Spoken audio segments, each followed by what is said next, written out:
Thank you all so much for being here. This is part of our series that we're calling You Are the Union. And the first thing I want to do is introduce the faces on your screen. My name is Amir Talai. I'm a SAG-AFTRA delegate. We've got Michelle Bonilla. Michelle, you are a board member, is that correct? I am not a board member. I'm okay. On committees and all this other stuff.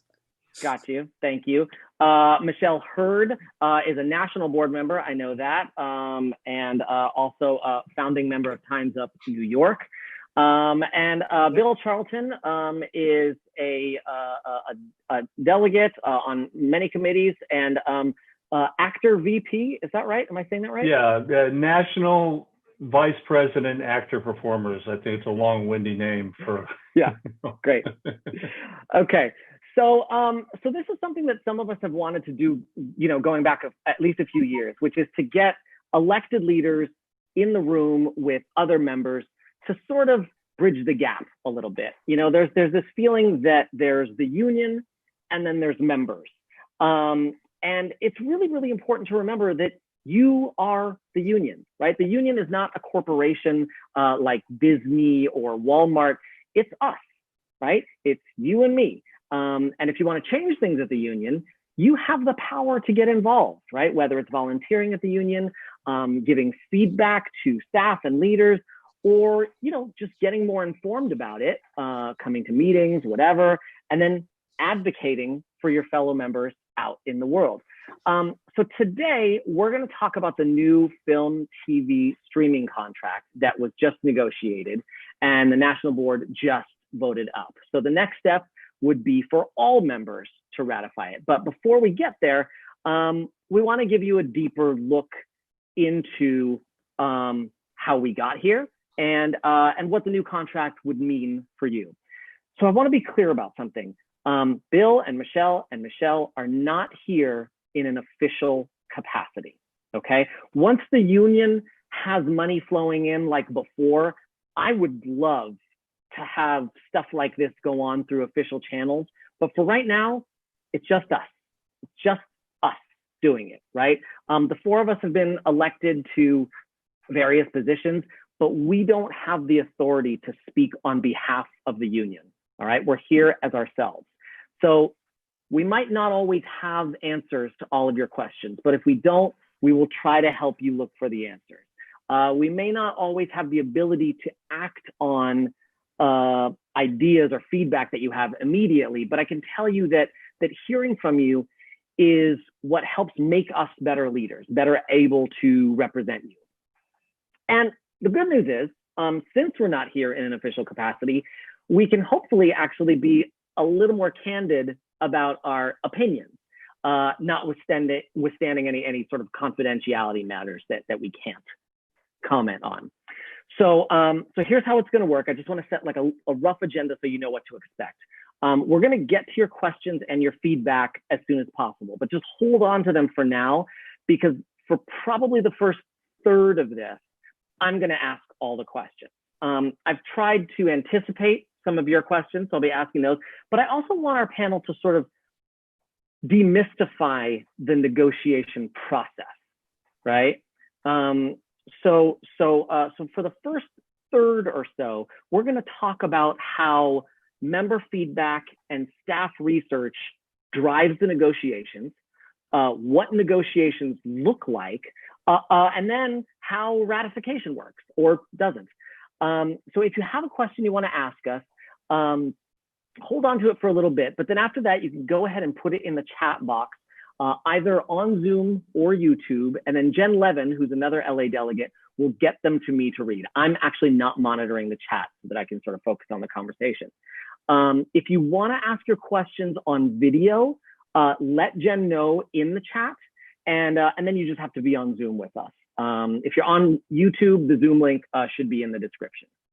And then finally, I want everyone to know that we are recording this and posting it later. So if you don't want to ask your question publicly, feel free to message one of the hosts privately, or I'm on Instagram. You can DM me later. My DMs are always open. So let's get to my first set of questions. So first of all, I want you all to know that the three people I'm talking with were on the negotiating committee. Now, normally that's kept under wraps because sometimes actors don't want to let that be known, lest producers treat them differently. But Michelle and Bill have agreed to sort of let me tell you that. So that's very cool. So the first thing I want to ask you guys is, what are W and Ws, and how does what happens in a W and W make its way into a negotiation? Well, I'll go ahead and chime in and say that our W's and W's are wages and working conditions meetings. And I can say that as, on the boots ground actor, like many of us are, you run into things that don't feel quite right, issues that come up over and over again, things that seem unfair. Wait a minute. Mostly it's like, wait a minute, just as an actor, I thought and you are speaking with other actors and they're like, hey, yeah, I've had this issue too. Well, SAG-AFTRA holds what we call wages and working condition meetings, where any actor, you have to be a paid up member in good standing of the union, can come into these meetings and go up to the microphone when, they typically set them on days going through a week, let's say, and on separate days, and they tell you on the day what topic on the agenda is going to be talked about on that day. And you go in there on the day where you have that issue. I'm going to talk, let's say, new media. Oh, I'm going to go on the day where they're going to hold these discussions on new media. And I get to stand at the microphone. I get to write my name down, stand at the microphone, and, literally take my sheet of paper and go and speak on what my issue is and what, typically I like to go with a solution or questions to ask the people on the board that are there, what their responses are, or what, more in-depth answers about the contracts are. Because sometimes it's as simple as, oh, your answer, all you need to do is file a claim. Or hey, this is what needs to be, and you're like, oh, or this is what you need to do next time. Or sometimes there are people on there going, email me, that's an issue, and then, you basically, it gets, what happens is that collectively, if there are more and more people who have concerns about that, you go through this very democratic process that says, okay, we've had a lot of issues that say about new media or, nudity, or we're going to bring that up to a higher level where we're going to discuss this even further when we get down to the nitty gritty, because maybe this is an issue that we need to bring to the next level of talking about in our TV theatrical contracts. And we collect all the days, much like in the commercial contracts. It's the same sort of thing. We collect all the days and all the weeks that we've gone through this. And you as a union, as a member of the union, help to vote these issues up, which is why I'm so glad that you said that, Amir, that you are your union, because you definitely are. You get a chance to go down there, ask your questions, your gruffs, your what you're upset about, and you're heard by the leaders, and hopefully it gets taken up there. I hope that wasn't too long-winded, but basically that's great. Can I just add real quick? Yeah, sure. Amir, no, I just want to say that single-handedly the best way to get involved in our union. It's the best way. There's no ands, ifs, or buts. You come in with a burning question, you get involved, you start meeting other people involved. That's all I wanted to add. And the W and Ws, they don't happen like every month, every year. They happen just in the period before a negotiation. Is that right? Yes. Okay. Great. Okay, so that's really basically what we're saying is the time to make your asks for the next contract are in the WW period before the negotiation, right? But obviously hold on to those throughout. Okay, so after the W and Ws, we go into negotiations, right? So we take all of the aggregated sort of member feedback, right? We take all of the analysis and stuff from the staff, And then who goes into the negotiation room? Bill, I'll let you. Go, Bill. Well, it's a process. So what happens is you start to, as the wages and W&Ws go on, you basically start to create a group of people that have shown up a lot. And out of that group of people, the president or the chairs will start advising people that they think should be on the committee. Because you always want a committee that has different varying viewpoints, so people aren't all on one wavelength. So you get different things. So the people that end up going into negotiations are the people that are chosen to be sat on the committee, the alternates, and then we have what's called the plenary, where there are alternates from all around the country come to a weekend-long meeting. We used to be able to do them in person. Hopefully, we'll be able to do them again someday in person. And vote on proposals and what we think the most important proposals are and where we want to put the most of our energy. So, so how many people are on the negotiating committee, roughly? Oh, 30, 17 voting members and 13 alternates, but sometimes those alternates we can expand. We have what are known as bullpen alternates, which is a coin that Ken Howard created, which if you have specific items, like say a singer proposal or a dancer proposal, or someone spent a lot of time working on low budget new media contracts, we may bring them into the room for a little bit. Okay. And how long do contract negotiations typically take? Well, let me ask, how long did this negotiation take for this new film, TV, and streaming contract? Yeah, this one took 6 weeks. 6 weeks. That's every day from 9 to 4 p.m. and sometimes through the weekend. So 6 weeks, we all volunteered our time to try to come up with the contract. So fun stuff. So I want to be like, I know the answer to this, but I just want people to hear this again. 6 weeks. 6 weeks of volunteering by fellow members to hammer out the contract that will work for us for the next, hopefully, 3 years. Yes. Right? Specifically, 7. And actually 8 weeks, because we have a couple of weeks of prep prior to. So the last 2 months, your members on this board, on these contract negotiation committees, have sat in front of this computer and tried to come up with the best contracts that we could for our members. And we took that long because we weren't in a hurry. We weren't going to, feel pressured. We were going to fight. And it took that long because we were ready to die on the field for the things that we wanted to get into this contract. Thank you. Like, honestly, just thank you. Like, I don't know that I would have that kind of sort of constitution to do that for 6-8 weeks, many hours a day on Zoom. I do a 2-hour Zoom and I'm exhausted. That's really awesome. Thank you.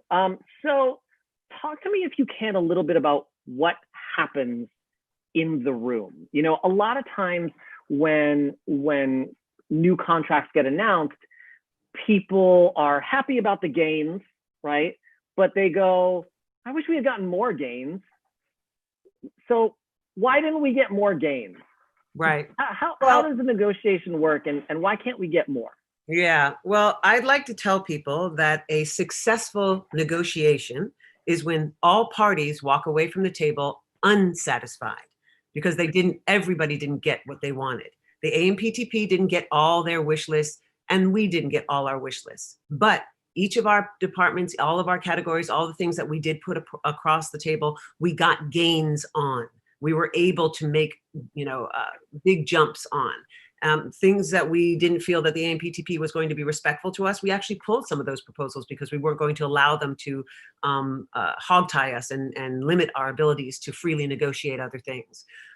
So to me, I think to our committee, clearly, this was a successful negotiation because for sure, the AMPTP walked away not satisfied. For sure, we didn't get fully satisfied, but we have made historical gains and we've implemented verbiage, language in there to protect and empower our members. And I hope that everybody understands that what we have done is we've really been able to craft or get us to a place where we have made a minimum. right? So what we have in there is kind of a minimum. We still have the ability individually to negotiate freely of other things, but these guys can't go below what we have given them. And what we've given them, what we've agreed upon is pretty good. Nice. But that's what I would call a successful negotiation. Everybody has Yeah. to get paid. There's no way that you can enter into a negotiation and say, I want everything and you better like it or not. They're going to say, I don't like it, I don't like you, and I'm gonna walk away. So you have to take. It's the way the world works. Yeah, it's like walking into a candy store is what I said when we were talking about this earlier. It's like what I said. It's like you walk into a candy store and you got to pay for what you're going to take. You don't just get to choose out your pieces of candy and walk out the door. So that's right. You can't just take all the candy you want. That's right. No, can't fill up your bucket. Yeah, and walk I mean, out I sort of think about it like M&Ms, even if you only want green ones, you got to take all those other colors. So that's right. I sort of think about it like when I book a guest star, you know, they negotiate, you know, a rate hopefully above scale for me. I'm never happy with what they negotiate, and I'm sure that the producers would love to pay me just scale, but you know, we find somewhere, you know, in the middle of, you know, $20,000 and scale for a guest star that both of us are willing to accept, right? Okay, great. Let's see, what else did I want to ask you guys? Okay, so I want to get a little bit into the highlights of the contract. I am as ignorant as anybody else on this participants list, so I'm just gonna. But I did a little bit of looking. I looked at the contract on the SAG website, and you know what? Let me put it in the chat box in case anyone wants to have it and look at it. So I just looked through that. I haven't seen the full contract yet, but let's talk about some of these highlights. We have a 26% streaming increase. That refers to residuals. Is that correct? That's correct. Yeah. So can you tell me a little more about that, you guys? Go ahead, Bill. All right. This is the 26% increase refers to residuals for high budget streaming stuff on platforms like Amazon or Hulu. Netflix is affected by this, by the way, because even though they're not a party to this contract, some of the terms and conditions are incorporated into their contract. On the use side, we had to create, over the last 10 years, we had to create a residual that reflects a program being made for, let's say, Amazon, and that stays there forever. It never goes to cable, it never goes to DVD, it never goes anywhere else. So we've had to build a residual that reflects that. The 26% increase refers to the percentage of your total actual compensation. So say subject to a ceiling, it gets complicated, and I'm sure when the packet comes out, there'll be some charts to help understand this. So that 26% is a jump in what your first, second, and third year residuals are going to be. I know that the first year residual is going to be 45% of your total absolute compensation, subject to a ceiling of, for want of a better, I'll say $4,100. Okay. And on Amazon, it's 100% of that 45%. On Netflix, it's 150% of that 45%. So that's what the 26% refers to. So now your yearly streaming residuals are going to leap by a couple $100 a year for that product that stays on that program. There's also a foreign residual that's an additional percentage of your domestic residual. And that's going to be consistent for the years. It's really good to have charts in front of you because it helps make a lot of sense. Yeah. Okay. Another highlight says that there's increase in health plan contributions, roughly $100 million. What does that mean exactly? How does that work? I'm going to hand that to you too, Bill. The $100 million, it's initially a 1% increase in the contribution rate, which is going to amount to basically around $54 million for the next 3 years. We have the option if the health plans need it and there's not a major change. I mean, me personally, I'd like to see a major change in national healthcare policy, so we're not getting ripped off every time our health plans and everything else. But if the plans need the money, and year 2 and year 3, we can divert 0.5% of our 3% wage increase into the health plans to reinforce them. So that's what that means. Yeah, and I just want to add that immediate 1% that goes into effect. I mean, this is an additional $54 million that goes into our health and pension to help, especially during these times, in these hard times, to assure our members that we're getting something in that is substantial and remarkable in this time, So I just wanted to add that, and it helps boost our future income, to keep our plans secure. Yeah. Okay. So when people are talking about, is the health plan able to lower the threshold or increase benefits or any of that stuff, this additional $54 million is what could help the health plan do stuff like that. Is that correct?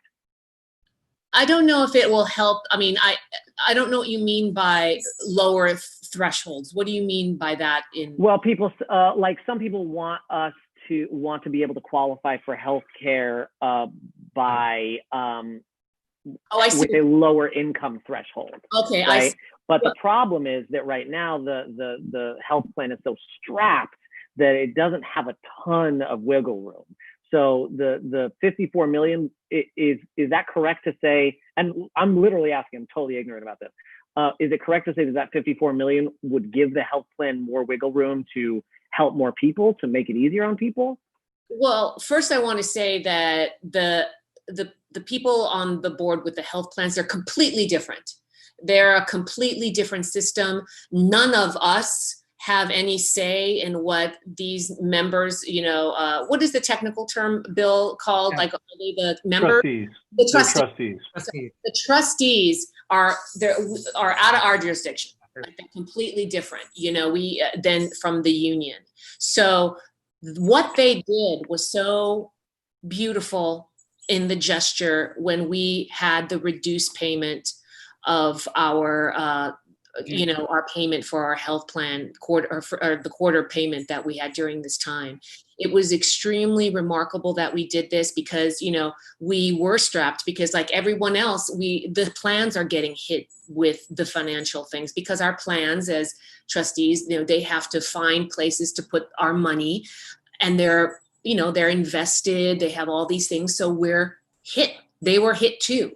And so to be able to forward some sort of help to our members was a beautiful gesture and much needed.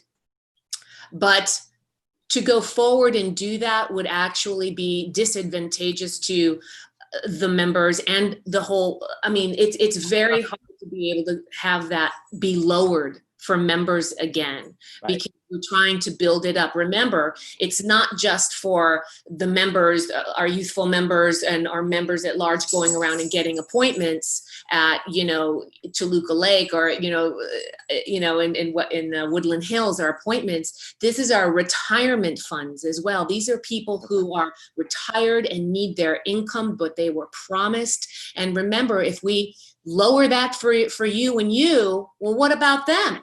Right. Remember them, and it's very, that's why the trustees are in a different position when they make these financial matters, and we trust them. So even though this 1% infuses that, what it does is secure and make us more restful at night in the macro of it. Right. Okay. So the 54 million, the 1%, is not so much to create wiggle room. It's really to help us stay in good shape, given everything that's happened this year. Yeah. Well, in general, whether it just shores it up, whether this happened or that happened, it's just to keep our plans. Right. Because the stress, the health plan has been under stress. So this is, this is what they're trying to do so we can help it to ensure that we have something in the future, as Michelle just said. Awesome. So another highlight that I see on the website is increased protections in nudity, simulated sex, and sexual harassment. Michelle as one of the founders of Times Up New York. Do you want to talk about that a little bit and sort of talk about what got negotiated, where that came from? You know, I think it probably a lot of it came from W&Ws, but probably not entirely, is my guess. And what was it like talking about that kind of stuff in the negotiating room? Was that something, I don't know if you can share this, is that something that the AMPTP resisted much? Is it something that they saw the wisdom of? What was that like? Well, I don't want to point fingers. First, I want to just let's all understand that this union was created, what are we, 76? How many years are we now? It's there's 32. It's so I can't do the math on the top, 90? but I know Michelle can. Thank you. There you go. 90. So Yeah. we're 90 talking 90 years, right? And in that time, we've had four female presidents. So, and if you think about like back in the day, in the studio days, where not to get graphic, but you know, actresses were basically, you know, came into producers' rooms with their knee pads. Okay, so this was our little world was created on very old, antiquated concepts of misogyny. You know, women's rights were not even, there was no such thing as a women's rights. You know, it was like, do you want this part? Guess what you have to do. So starting there, we have found ourselves where we are right now. Time's Up, Me Too, the whole thing came out because we have never had safeguards. There's never been actual verbiage in our contracts to protect us, which is insane, right? So as you guys can tell, I'm really passionate about this. I will fight for injustice. I can't not fight for injustice. I have to. Amen. And I got a big old fucking voice, so I will always speak up on it. So one of the things that was frustrating for me is that we have crafted from our WWs, from all of the voices and the outcries from our actors, male and female, we came up with some beautiful guidelines that we gave them as a gift. As a gift, we gave them this so that they could own it, champion it, and protect our members. We got a lot of pushback. We got a lot of pushback with a lot of our almost every single point, which is really disappointing, frustrating, but it really needs to be heard, because I want our members to understand that we have rights. We have rights. And if you know your rights and you speak on your rights, you can empower yourself on set and protect yourself. I'm not going to give the power of protecting myself solely to the producers or solely to our agents or managers. It's our job to educate ourselves and learn what we have vetted out for you guys, because I hope that everybody pays attention and plays nice and follows by the rules. But in case they don't, know your rights, know the rules so that you can call them on it. You will never again be called, and this is for all artists. When I talk about artists, I talk about all artists. I don't separate background to dancers to, you know, singers. My father was an opera singer. My sister's a dancer. I started in background. We're all artists. And the verbiage, the language that we have put in here applies to all. And that's really important, because I want us to use the language so that we're not, oh, this applies to this person or that person. No, it applies to all of us. This is to empower all of us. You'll never again, as a background artist, if you've said, I'll do nudity, you check that box and you show up to set. And then the person says, okay, guess what? Take your clothes off and get in that bed and you're going to do an orgy. You now have the absolute, if that was not vetted out prior to you showing up to set, if that was not explained to you, if you did not say, I will do this, you have the right to say no and still get paid. And still get paid. And you're not going to have any retribution against you because they did something illegal by trying to pressure you into doing something else. Actors, this is insane. We had to get in the contract that if you're doing a nude scene or simulated sex or anything that you're naked, we had to put in the contracts that you get a cover up for that person when they're not shooting. This is a no-brainer, right? And yet we had to vet this out.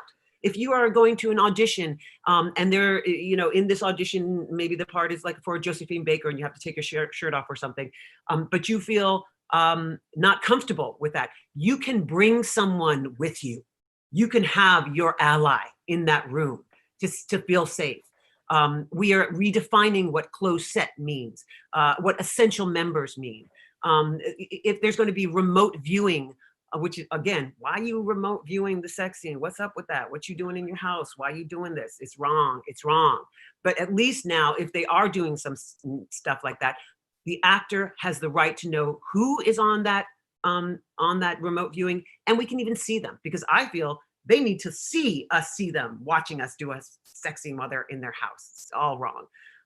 We have, the directors and important players all need to know exactly what the parameters of a sex scene is when you are about to shoot it, so that it's not sort of like a free for all when you get there. You also have 48-hour notice, which is beautiful, so that you, if you've worked out what the sex scene is, and then you're feeling, I am not feeling comfortable with this. I didn't feel the set was safe. I didn't feel that the actor was safe. For whatever, you don't feel safe for whatever reason, you have the right to say no, and they can get a body double now to take place to do those actions, but only those actions that you have agreed to. They can't do more, right? And this is the other thing, is that we need to. The whole thing is about knowing these things, right? Because if they're here in the piece of paper and you get to set and you don't see that it's being taken care of, we often feel, I've been in the situation myself. I've had stuff where I've been bullied by female directors to just get over it, Michelle, just get over it. Just show your body. It's taking too much time. And and I'm not a shrinking violet here. I can get really aggressive. But I felt uncomfortable. I felt very guilty, like to say no, but I don't want to. It's a terrible feeling. That's not going to happen anymore. They're not allowed to do that anymore. You will never have a got you moment when you show up on set. I'm trying to think of what else. There's a lot. There's still photography. Once again, another issue I had. Why are you taking still photography when there's a nude scene? What you doing with those photos? That it makes no sense to me, but we at least have made sure that they have to securely store those pictures. If there's going to be still photography that's going to be used in publicity or trailers or promotional material, they have to get the written consent of the artist, prior to them taking those pictures, your permission. You get to say yes or no. You will never again find yourself in Europe and there's a picture of you naked on a, well, there's no more VHS boxes, but you'll never see that because you didn't agree to it. So we were able to get a lot of things. I'm sure you guys can remind me if I've missed some things.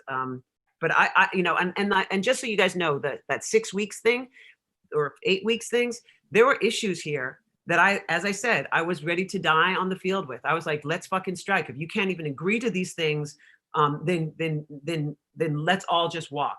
And we pushed hard and they pushed back hard, but we held tight to give us power on sets over our bodies. But the only way that we can ensure that happens is if you guys, just educate yourself, read the contracts, teach your agents and your managers what's happening, and know that you have rights. You're not just you're not to be abused anymore. Kaepernick is doing these Know Your Rights camp for young black men. I almost feel like we should have a Know Your Rights camp. You know what I mean? Especially after this new contract. I gotta say, like, that list that you just ran off was so depressing, because it was like, how is this not already just how it's done? And the fact that y'all had to fight for that for 7 weeks drives me a little crazy. It's insane. But thank you. Thank you for fighting for it, because goodness. Okay. So I wanted to stop my talking for about a half hour in. We're a little bit over that. I have one last question before we get to. Oh my gosh. Oh, hi. Oh, there's something going on over there. That was fantastic. That was weird. Oh, sorry. There's two other questions I want to ask. one of the other highlights is improvements for how overtime is calculated for stunt performers. Do any of you know any of the specifics about that? Because there weren't too many specifics in the on the website. Yeah. Great. Can you run through that relatively quickly, just because I feel like I'm not a stunt performer, so I think that it was an issue that I think stunts wanted the last negotiation. We were able to get it this time. It goes to weekly stunt performers on a TV show. And if they're working a schedule H2, which has, they're different schedules, and I think it's H2 that has certain parameters about what they do. If they do an extra stunt, it will sometimes throw them into the next schedule, which means they won't get any overtime, because all of a sudden, so they're getting screwed out of money right and left. So what this does basically is if you do the stunt, you still get your overtime. And I think there are charts coming out, but it's a substantial amount of money. If for someone working on a studio lot, could be as much as an extra $900 a week. If you're working on location, it could be as much as $2,000 a week. But it's just for TV. And I think that they're still wanted for film, and that's something that we're going to have to fight for in the future. Does that make sense? Yes, absolutely. And it says that the deal is valued at $318 million over 3 years. So that encompasses the wage increases, the increase in money into pension and health, and all that. That adds up to $318 million. Is that what that means? Yeah. Okay. That's what that means. Great. And then a final question is one of the other highlights is that one more background performer contract for television shows on the West Coast. Now, I know that the AMPTP was actually trying to reduce the number of background contracts. Still, adding only one on the West Coast feels low to me. But again, I wasn't in the negotiation room. Could you talk about sort of the background conversation? Hello, motherfuckers. Hello, motherfuckers. Oh, we have a new person who just jumped in. Lovely. Hello, MFT. Everyone wants an agent. It's hard. They want to get some screen time. Sure. We're here for you. If this is the only way that you can get screen time, enjoy it. I think that was a Zoom bomb, actually. So. Yeah. Exciting. All right, Jen, if you could not let that person into the room again, that'd be dope. Sorry, folks. Bill, let's talk background. Okay. Look, background is a long and tortured history, especially on the West Coast. And getting an additional position, even though it's not what the background committee wants, they want a lot more than just one. And I totally get that. I think the entire committee gets that. And we generally tend to use what leverage we have left to leverage another position. There are two different schedules for background, so it's hard. There's one for the East Coast, there's one for the West Coast, and it goes back a long time to when there was an extras union. They basically imploded, and we picked up the jurisdiction. When we picked up this jurisdiction, there was the count was not what it was on the East Coast, and this is, as you can imagine, upset people for a long time. But it takes a lot. The producers fight it tooth and nail. Every single negotiation we get into to get that extra coverage. So we got an extra position this time. In 2014, we got a few stand-ins out of the count, which increases the covered background, but only if they're using all the background they need to use in a single day. So it just takes a lot, and they fight it tooth and nail. I think it's just something that they never want to have to give. And it's a lot. So even one covered position, even though it's, in my opinion, it's not what the community is trying to get to parity with the East Coast. And I get that. It just takes a lot of capital to get there. And sometimes we have to let something go towards the end to focus on that. Yeah. Okay. Thanks, Bill. All right. So that's enough of my questions. Jen has put some questions into, pulled some questions out of the chats, the various chats. So let's see what we have here.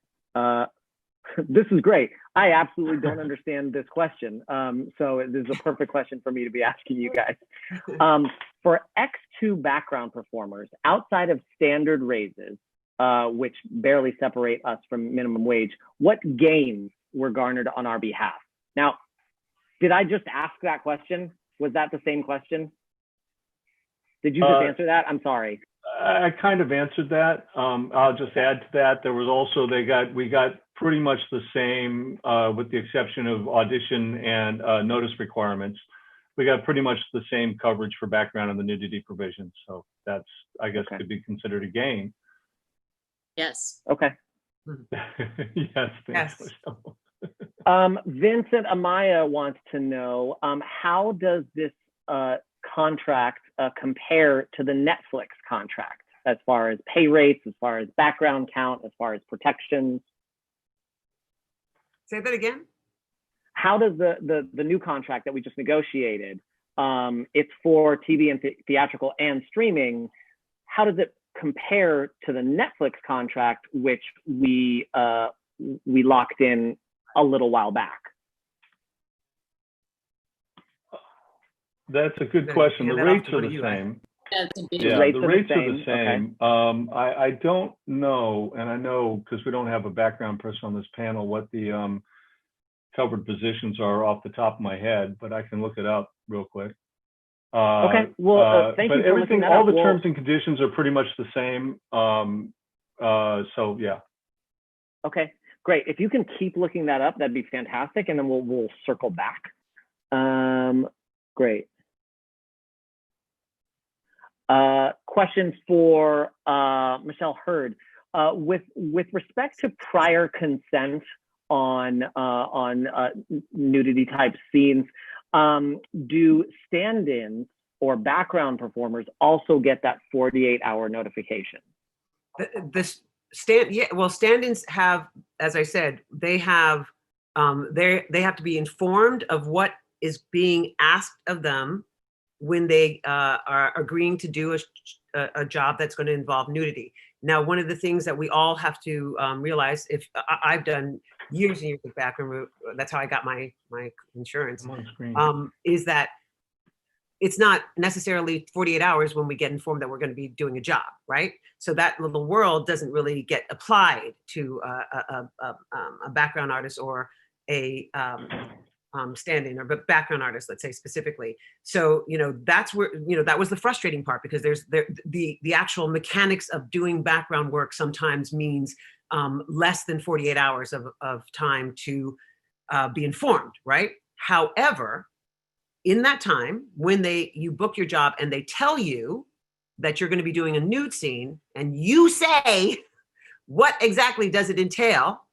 You say, because if they don't tell you, you're allowing them to have a huge parameters of what they're going to tell you to do. So you make sure you say, what exactly is being asked of me to do this nude scene? They tell you, you say, okay, I agree to that. Then you get to set and they say they've changed it. That's when you get to say, no, this is not what I agreed to, and you still get paid. So because of the mechanics of hiring background does not allow always the 48 hours, this is how we were able to empower and protect our artists, our background artists, when they're doing nude scenes, to let them, give them the power of saying, what exactly are you asking me to do? Okay, fine, I agree to that. I show up, you have abused that agreement. I get to say, no, I'm gonna get paid, and I'm gonna tell my union that you guys did this, and then let the union take care of the abusive producers and directors, whoever the fuck they are. Great. Okay, I'm gonna read a Amir, I can answer that. Yes, In Netflix, It's the same coverage, and depending on where it's showed, if it's in a zone, it's the same coverage in New York or LA. If New York would be X2, and in LA it would be X1. Great. Thank you so much for looking that up. I appreciate it. So this is a question that I don't know that y'all will be able to answer, but I imagine it's on people's minds other than just Jonathan Kreiness. I hope I'm pronouncing that right. Why not reassess contract needs via a new set of W&Ws based on this sort of post-COVID paradigm before we went into negotiations. Was there any thought given to let's hold off on doing this renegotiation. Let's do some new W&Ws because there's not a whole lot of work going on right now, and maybe we need to talk about like you know, COVID safety and this and that. I don't know if y'all know the answer to that question, but I thought I'd put it to you in case you do. Well, I do just want to add that we still talk about COVID safety on different boards. So it doesn't matter. We multitask. I'm on that board too. So that committee as well. So it's not like because we were negotiating, there was nobody left in the House to take care of the other issues. We got people left in the House to take care of the other issues. And that was an incredibly important thing for us to figure out the white pages and the protocols to get everybody back to work. So just want you guys to know that, you know, all of this, all that we're trying to do is get everybody back to work. And just so that you guys know, the WWs that we did last year to prepare for this were extensive and vast. And, you know, a lot of people came and showed and spoke up, and we came up with a huge amount of proposals from those. So, you know, it's interesting because we have this new normal. We could say maybe we trash that and start again, but then you're also disrespecting and silencing all those people, all those members that showed up last year to try to come up with all these proposals for us to work on right now. And I don't know how we justify that all those people who had all these issues that we have put into play that we're presenting are still valid. You know, it's still everything that we need. The only thing different is COVID, and we have a committee that was designated to deal with that, you know, specifically anyway. And now, and I think, and correct me if I'm wrong, but you know, if we didn't do the renegotiation and went through another set of WWs, we might not have renegotiated anything for 4, 6, 8 months, which means that we would have lost all of the gains that we are set to make with this new contract, right? And our deadline, you know, this contracts were up on June 30th. So yeah. Okay. Okay, great. Even though we were in this pandemic, we still needed to get to the business of securing our working conditions and our agreements and the contracts in which we work under. In fact, it was that much more important. And there were always discussions, especially our decisions being made. These decisions were being made at the same time thinking about, hey, especially during this time, we need to think about protecting our members here, or we need to make sure that our gains here for when we're out of this situation are already in place, so that when our members are gone back into the second year of the contract, you know, hopefully, inshallah, that it's out, you know, and we're done with this COVID thing, we are going to probably come back at a fast pace. And then what would have happened as leaders of this union if we did not secure these things? So, and I love what Michelle said too, because it's like months and months of members coming and waiting in line and getting in front of that microphone, remember, and asking our questions and having our grievances. Those don't go away because there's a pandemic. They still exist. In fact, they're amplified during this time. And we need to get to the business and make these hard decisions. Hard sometimes, these decisions. For me, I mean, I can speak for myself, is that it's like I'm big on, so is everybody, I guess, but it's like how we work, our conditions, what we're, you know, and being, because all we have is our contracts. All we have is a sheet of paper going, but wait a minute, you told me this is what we're working under. And if we don't have this sheet of paper, oh boy, they will take advantage. I love people, but you know, people see a crack, people see a loop, they take advantage. And I feel for myself, that it's my job to shore up those holes as best as I can with as much power as I have in the information, but also, you know, especially because we're talking about negotiations, it's not tit for tat. It's like they hang stuff over you, like you're not gonna get this, or we say no, and you're like, and then you really do have to be able to go, well, man, maybe not this time, but you tell them that we are coming back for that, and that's why, Michelle was talking about these things, and I'm talking about little words, and so. Oh, we don't want to say and. We're not going to accept that word and. I mean, we're talking little words that are negotiated under. So so those words are so important.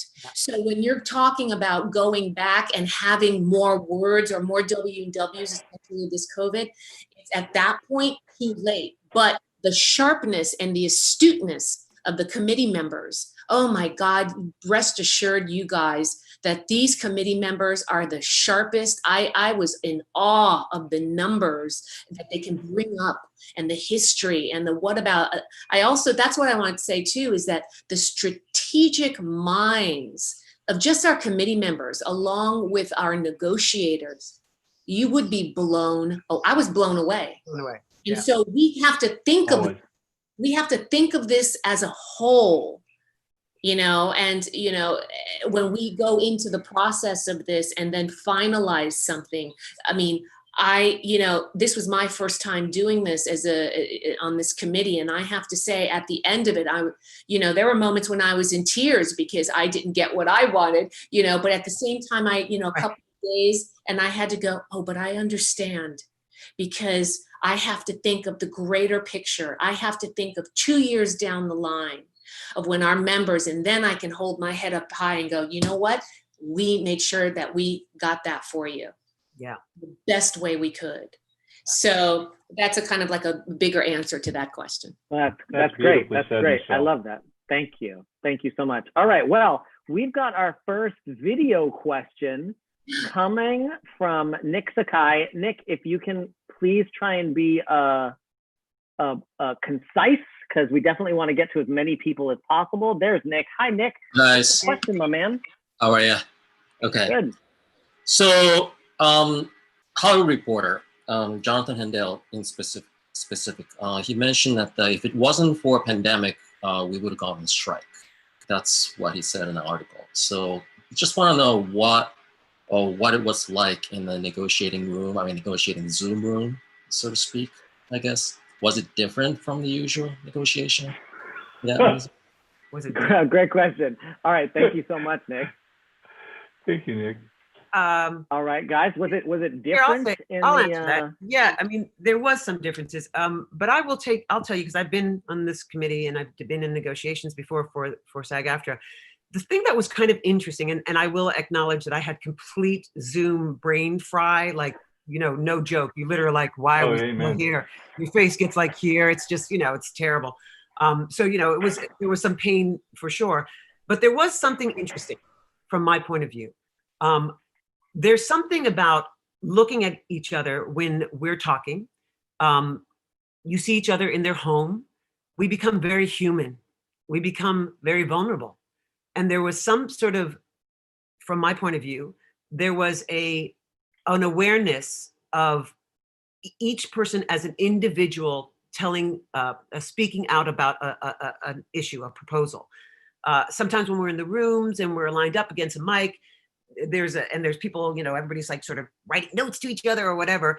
It gets a little muddied, and there can be sort of a weird kind of click energy, and this group wants this and this group wants that, and and it's not really as conducive to a positive environment for our group to be united.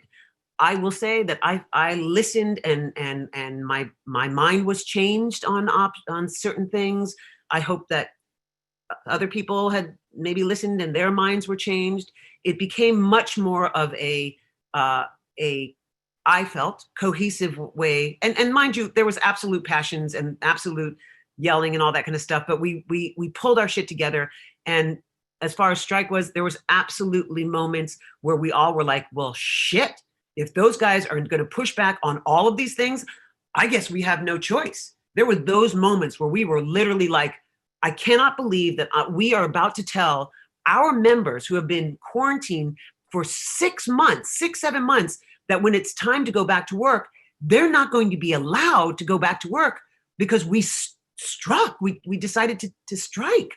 I mean, that was very, that was heavy. That was heavy on all of our minds. To not have a paycheck for, a year or so. I mean, it was very prevalent. So strike stuff was very much in the room. There was a concept of it. We were very aware of it. We were, right up at the wall the last days. And I have to say, I felt that there was something a bit more precise about doing this over Zoom, because we had to give each other the time. You can't talk over each other as much because you just, you can't hear each other. And there's something I think about seeing people in their own home that makes them really human. And, you see their little cat or their dog walk by, or a little baby cry or whatever. And you sort of go, oh my God, that's right. We're all humans. We're all union brothers and sisters. We're all here for the same reason, to try to empower, protect, and strengthen our union as best we can, as one strong voice, one united group of artists that can't be shook.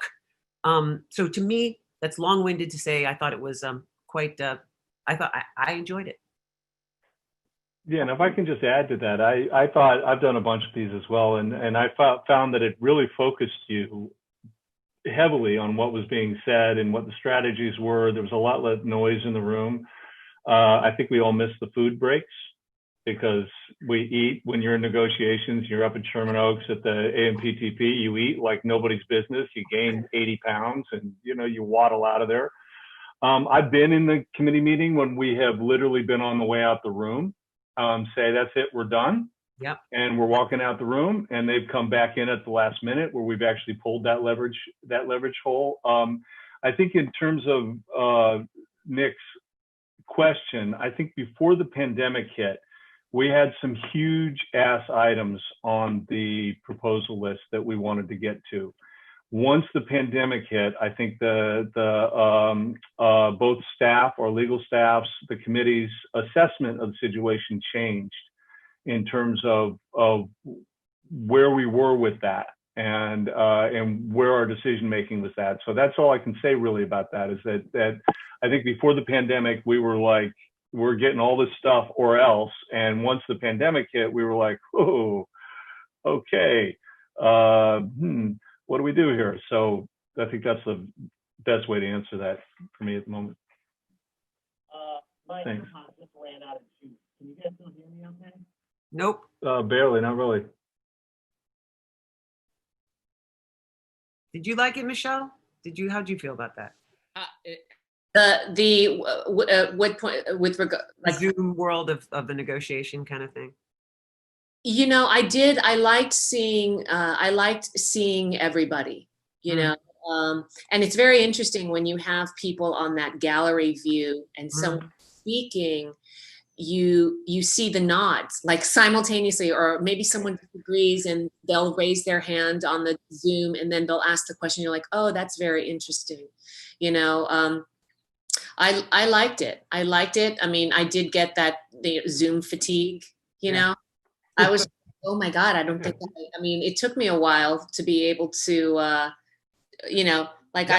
had like sciatica or something. I'm like, why do I feel 90? Why do I feel 90? I've destroyed my couch. My couch guys, is destroyed.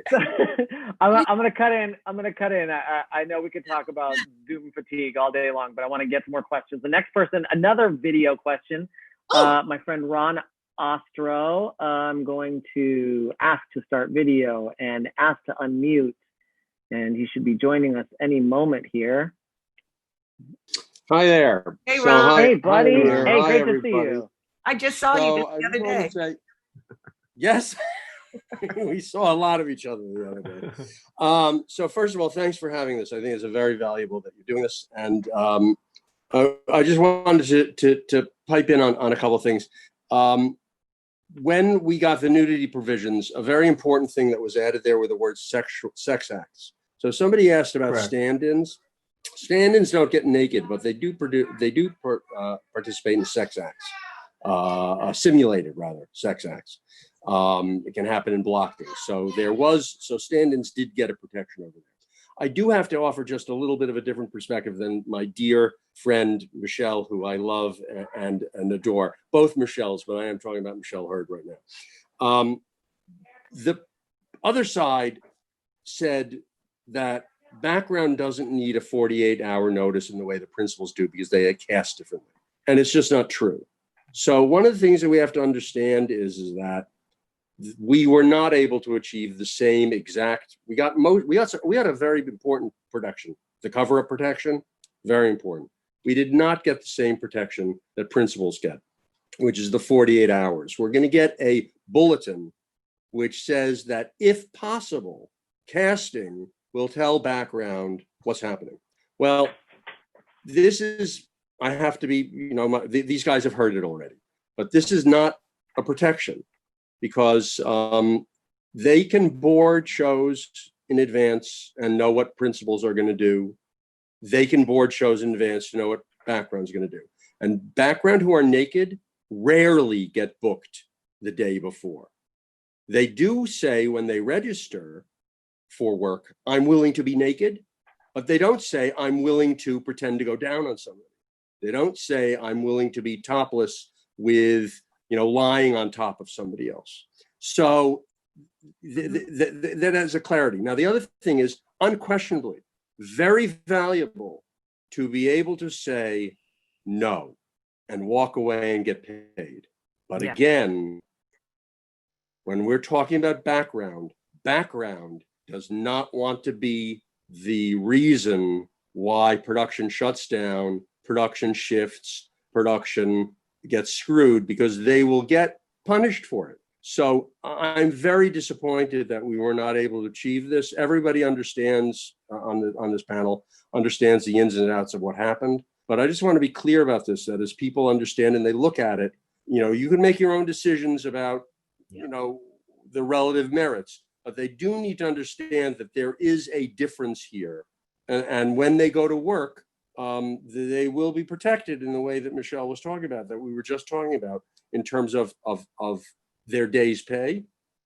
But the idea would be better not to be in that position. And principals, thankfully, now have been spared that horrible choice of saying no 5 minutes before cameras are supposed to roll. So I just wanted to share that from my perspective in the conversation. No, thank you, Ron. Thank you so much. And if I could, thank you, Ron, because that's really important. And that if I could dogtail that, because I agree with you. I agree with you. And I got really upset when we were talking about that. Like, what the fuck? They show up and they told that they have to get. I got really. That was one of the moments I was. But one of the things, and this is where I go to the power of us as individual, as artists, right? The power. And we all know, right? Any category, any department that you're in, the most powerful thing that you can say is no, right? Everybody always says that. It's the most fucking difficult thing as an artist to do. I mean, the phone rings, someone says, Michelle, you want this job? I say, yes. I hang up. I'm like, fuck, is that even paying the job? I just said yes. It's incredibly difficult. But what I'm trying to do is implement language that is across the boards so that we all use the same language, so that when producers and directors try to abuse us, whether it be background or principals or whoever the fuck, when they try to abuse us, we all say, I know I have the right to say no, and you are being wrong, and I will report you. And I know it sounds like, but it's for the greater good. I mean, I'm not even going to bring in civil rights stuff because I'm trying to be calm today. But it's that kind of thing, that if we could be as a united voice, and that if they had employed a bunch of background artists and said, this is what we're going to do, and we got to set, and then they said, no, this is what we're going to do, and the one actor said no, and then the other actor said no, and then the other and the other and the other, and they all said no, that's fucking powerful. And then you know what? Fuck you that we're going to have to shut down the set. That's exactly right. You have to stop production because you abused the contract that we agreed to do with you. So, I wanted every single point and more about nudity protections, about sexual harassment. I wanted every single contract, every single script that has a sex scenes in it or intimate scenes in there to have an intimacy coordinator. We just don't have enough intimacy coordinators in the world to be at every set. But if every actor who is on a show that sees that they're going to do a intimacy scene demands to have an IC on those set, things will change. You and actors, you have that right. You have that right. We didn't get to have it in the contracts because we don't have enough ICs to implement it, but you have the right to say, I'm going to be doing these sex scenes. I have to have an intimacy coordinator on set with me.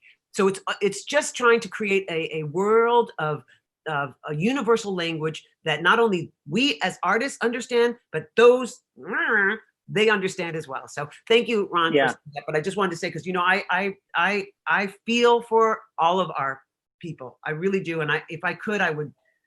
There's no question. I mean, there's no question about that. I mean, I think we can all say that we all care. Yeah. It's just, as I said, it's just from my perspective, I think it bears highlighting that This is a difference. Right. It's a difference that makes me very uncomfortable. Right. And yes, in the perfect world, if everybody got up and said, I am Spartacus, which somebody wrote in the chat box, somebody said, I am Spartacus, maybe the world would change. But this is but a time I would prefer our world can change right now. There's lots of stuff happening. Right. I would prefer that we didn't have to do that. I agree, but this is Thank the time, you, Ron. as you can see, everybody right now needs to speak up for every situation right now. Nobody's protecting the individuals, not only in our vocation, in all the vocations. Those who have been marginalized and oppressed and suppressed, we all have to unite. We all have to stand by each other. We have to have allies. If I was a principal actor on the set and there was background artists that were being abused, I trust. I speak up. Trust. I really want to underscore that, and I'm going to let you go, Ron. Thank you so much. Thank you, Ron. I really want to underscore that, yes, saying no is the most powerful thing you can do, but we should all remember, especially principals, that background actors have the least amount of privilege on a set. And so it is incumbent upon principal actors to stand up for background actors. We have to have our fucking antenna out. So when we see a background actor over there being abused and knowing that maybe they can't say no, that we say no for them. That's right. We need our allies. We need our allies. Absolutely. I wanted to add that this thing about member education, that's why it's important to talk about this with the members of the union who work under background contracts, to say this, to get rid of this stigma, because what we did get, and remember, we're in these negotiations and we go, we want this. And they go, well, you can't, it's just so nasty, and so they didn't give us this thing in background, but what we were able to get was that they too will get paid. They can go and say no and get paid. Let's destigmatize. I'm the same way about this in the commercial contract. I want my overtime if I want to go if I'm over at an audition for an hour. Give them their money. And hopefully that will incentivize the producers to go, well, wait a minute. We don't want to be paying these actors, these background actors, this money and then not using them. Hopefully these things will incentivize the producers, having to pay them. And to give them a little, that they can do more. So I'm about, let's educate our members to talk about it. Don't be scared. You now have the right to get that money. File that claim. They didn't pay you. File that claim. And do not be afraid. This is your union. This is your contract. We fought, as you said, Hurd, Michelle, for every word.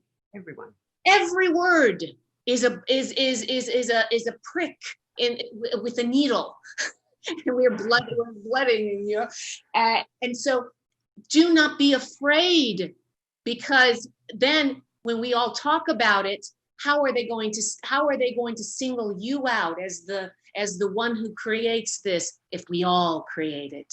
If it's just a thing, if it's just getting paid like we get our overtime, if it's just a thing that if we go over certain hours, we get meal penalties. It's just in our contract. It's a member education, it's telling and embracing, the members who are afraid, because I can understand that fear. But, the more people stand up, the less the fear goes away. And I'll stand up right next to y'all. Don't you worry. All right, Amen. so we're going to stop taking questions because we've got several sort of in the queue, and we've got about 19 minutes left. So I want to get to as many as possible. Sean wants to know, from your experience, why are the W&Ws so poorly attended, and why would people attend when so few of their past motions are included in the negotiation package?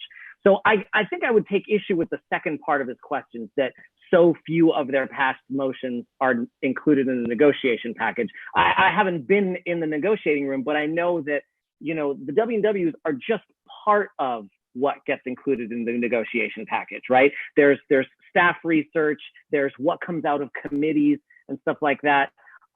So frankly, I take issue with that second part, but I think the first part of the question, I really would love to hear your thoughts on. Why do you think that the W&Ws are not better attended?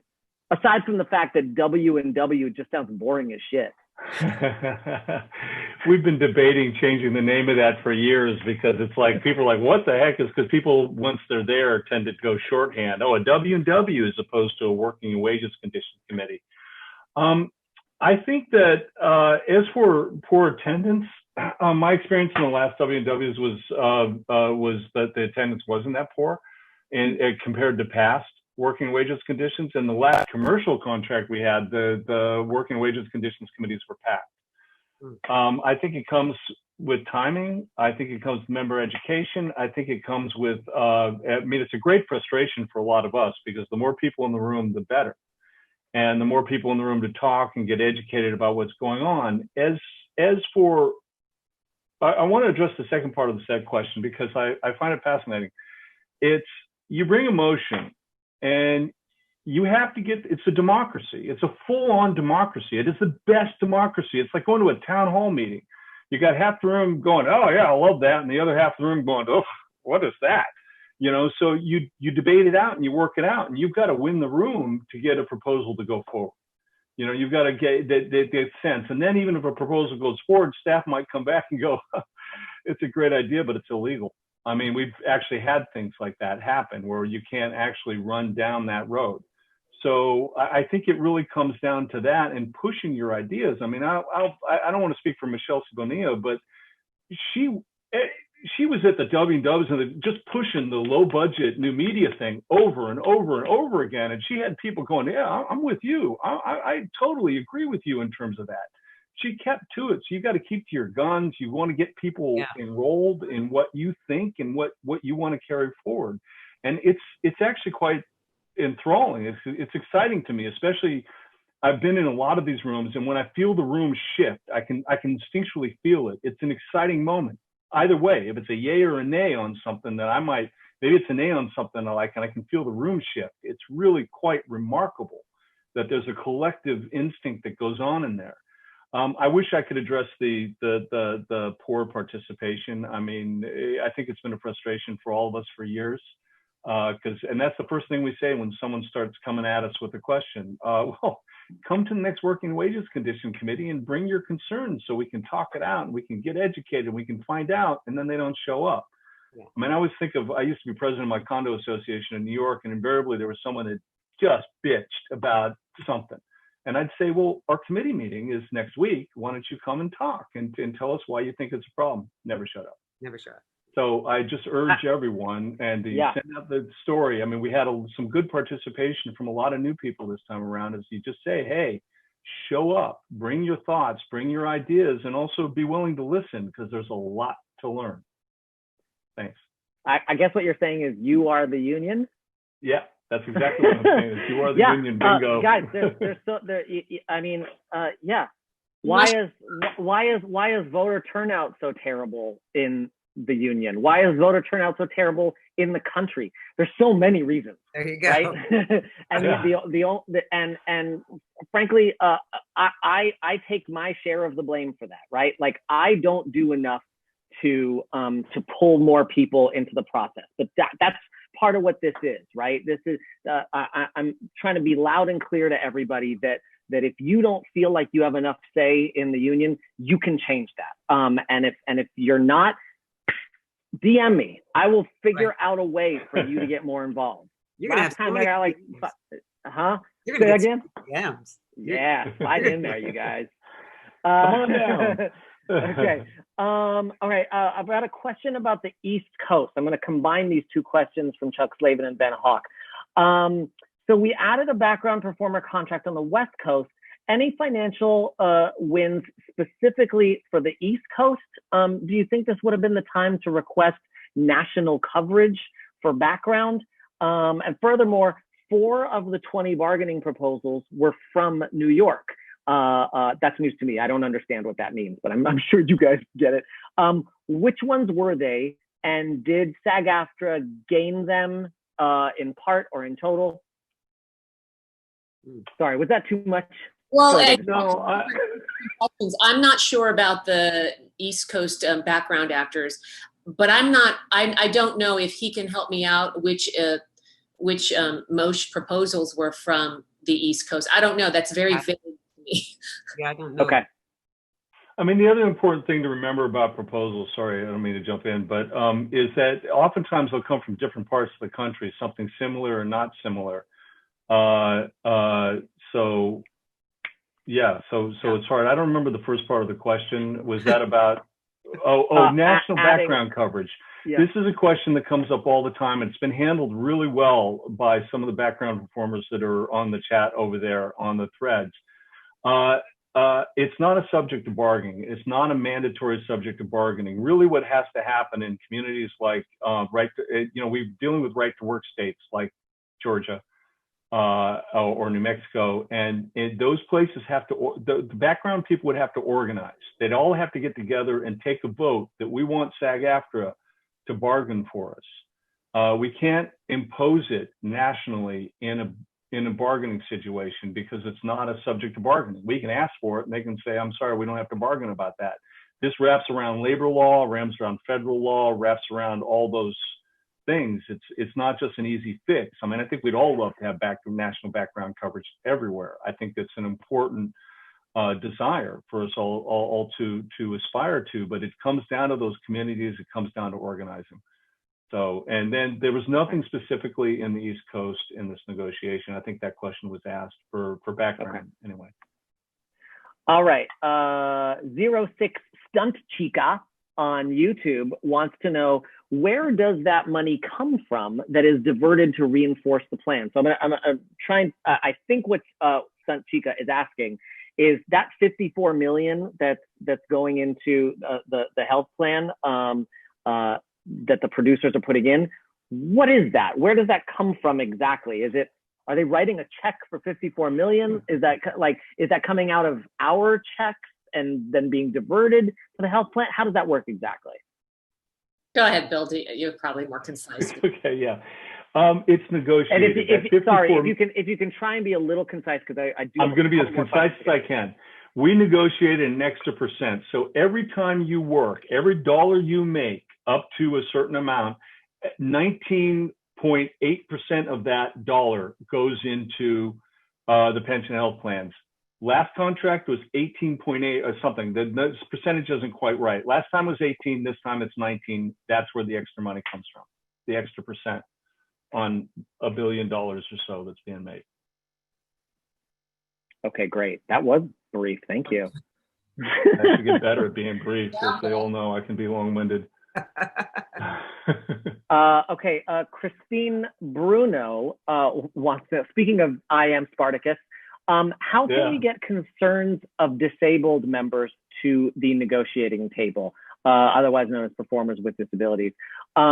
Even when our concerns are brought to W&Ws, they never make it to the negotiating table. We need some PWD representation at the negotiating table. We need to be visible to the AMPTB. Thank you. Yeah, great question. Any thoughts on that? I agree. Yeah. Yeah, it should be. I've been saying, whenever I talk, during any of these sort of things, when I'm talking about sexual harassment, nudity, Black lives, all that kind of stuff, I constantly am trying to, remind everybody about LGBTQ as well as disabled and non-visibly disabled individuals that we need everybody in the room. We need everybody in every room. If everybody's in every room, then the conversation broadens. I agree with you. I agree.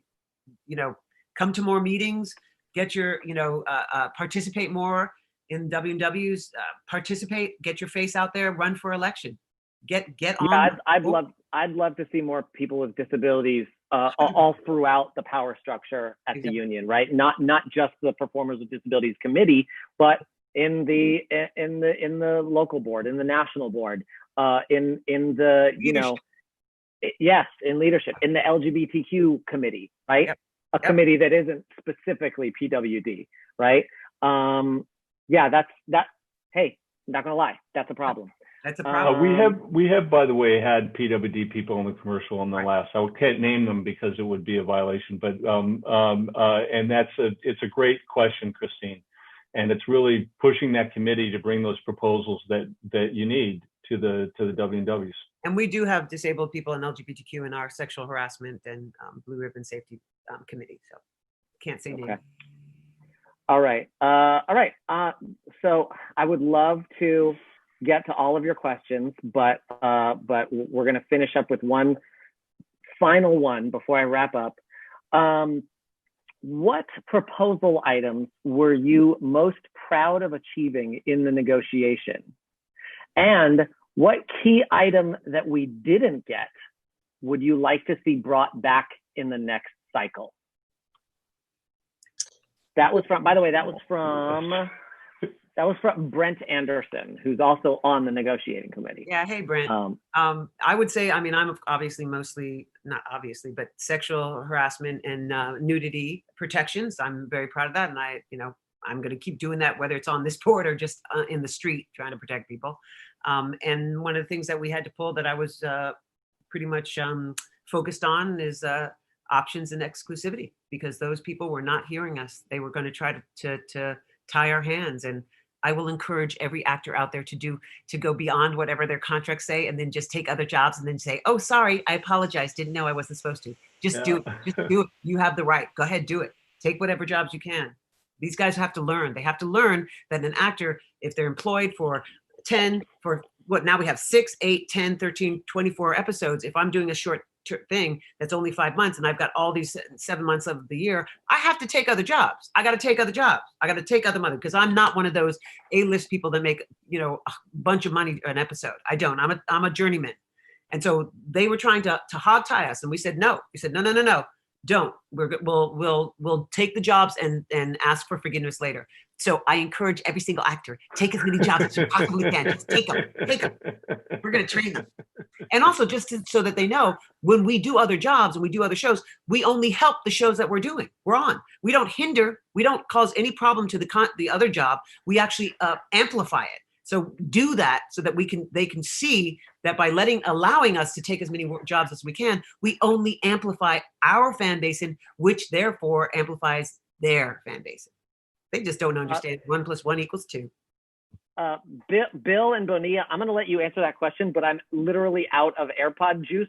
So I'm going to run and get my headphones while you answer that question. Please excuse me, everyone. Go ahead, Michelle.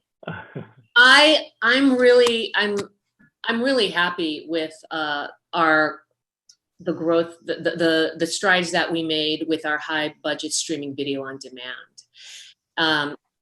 The monies that we made on the residuals that we made on that, over the course of, this contract, will be there'll be $164.2 million in residual gains. But I do want to add too, that we had to choose between our syndication residuals, but what we did was very extensive in terms of where syndication was going, and there would be losses that would be had. I wish I could show you a chart, but we saw that syndication was a declining market, seriously, going bad, okay? I'm not gonna lie to you, man, it was bad. But we saw an opportunity, and we charted the gains that we were making in our high budget SVOD.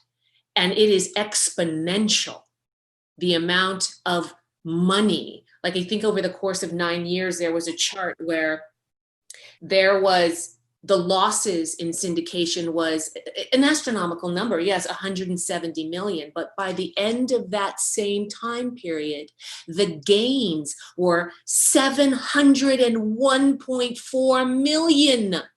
This was math. All of our people saw this. This was extensive. All the people in the committee saw this. It's painful and it hurts, you know, to see any actor lose something. But what the gains were, again, we needed to sit there. I mean, it was painful, but we needed to sit there like mature adults in this performing community and go, yes, but look at how we are protecting our members in the future. We need to grab this and grab this now so that 2 years from now, we'll have that. So I'm very proud of that. I know we're strapped for time, but my baby that I was wanting was protection and money under the low budget threshold.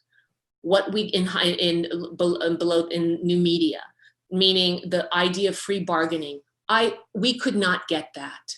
And I was very saddened and I was very angry, but what I realized, anger at the world, not no one, not anyone in particular, but what I realized is that we managed to, this is what I mean by give and take. What we did get was they lowered the threshold to 1 million for half-hour HVOD, high budget SVOD, and down to 1.3 million from 1.7 million for the 1 hour. So they lowered that so that more of the work could be covered, right, in our normal contract, right? So that was good.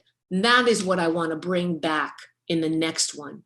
Yep. That's what I want to protect it. So this was my first time on this committee, so I had to experience how that loss of something that was very dear to me, how I could see gains in other way, but I thought I had to think much larger to protect our members. And that's what I'm about personally, protecting our members, especially in this future environment where we are, could be taken advantage of. So you can't get everything. You can't. That is something I learned, but it doesn't mean I can't go back the next time and try and grab it. I'm in this union for my life, baby. So I'm coming back. Awesome.